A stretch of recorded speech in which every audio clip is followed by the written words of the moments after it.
Welcome back. Let's make this square pouch for holding your cords or microphone.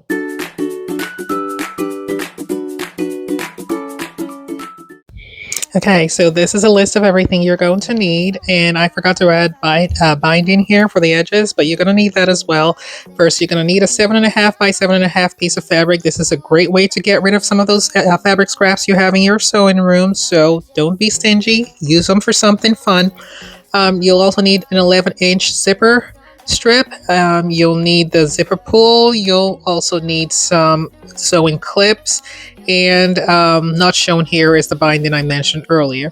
So what you're going to do is, again, always first fold the fabric piece like a triangle, just like you see there, and then put the zipper strip down fabric side to the right side of the zipper strip, and then just go ahead and do a top stitch on that on the back. Now you're gonna eventually flip that over so that you can actually make sure everything lays flat, so, just like that. So that's what it looks like first, and next thing is you're going to take it, flip it over, and do another stitch. Yes, that does create a second row of stitches.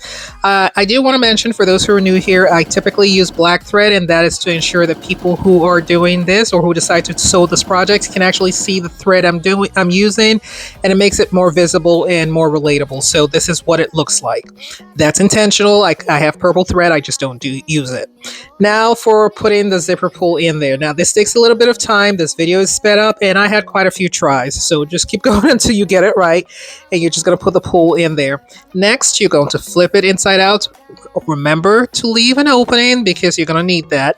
And then you'll take this small piece of fabric. It is 3 by 2, and you're just going to sew 2 straight stitches down. That's going to be the handle you use to put on your keychain or whatever it is you want to use this for. This is actually very easy. I ended up cutting it in a slanted angle just so it makes it easier when I'm sewing it down and it doesn't look awkward.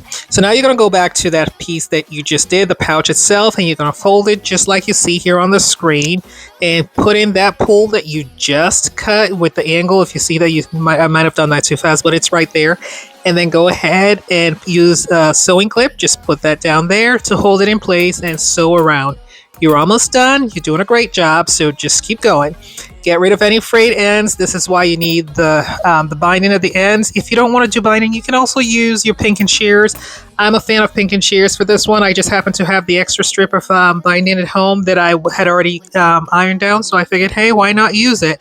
And the color kind of worked for me. If I didn't have it, I probably would have just used pinking shears. So it is entirely up to you. This is fun, and I promise you the cords are not going to complain if you don't finish the edges like the way you see here.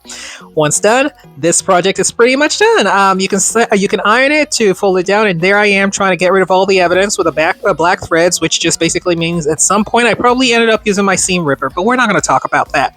Anyways, that's it. This is your cord keep. You can also put in whatever keychain. I have this keychain. I've had it on my desk for a while, so that's probably why you see a little bit of yellowing. I'm not sure, but anyways, that's going to be a fun one to carry around. I'm going to put my cords in here because I'm about to head out of town. So I will put some cords in there, or my phone cord and charging cord rather. And I'm also going to put this microphone I'm talking on right now. I'm going to put it in there because I want to make sure I don't forget it. And I'm just going to throw that in my pocketbook. So hope you found this video helpful. Thanks for watching. And if you're not already doing so, please take a moment to like, share, and follow. Have a wonderful day.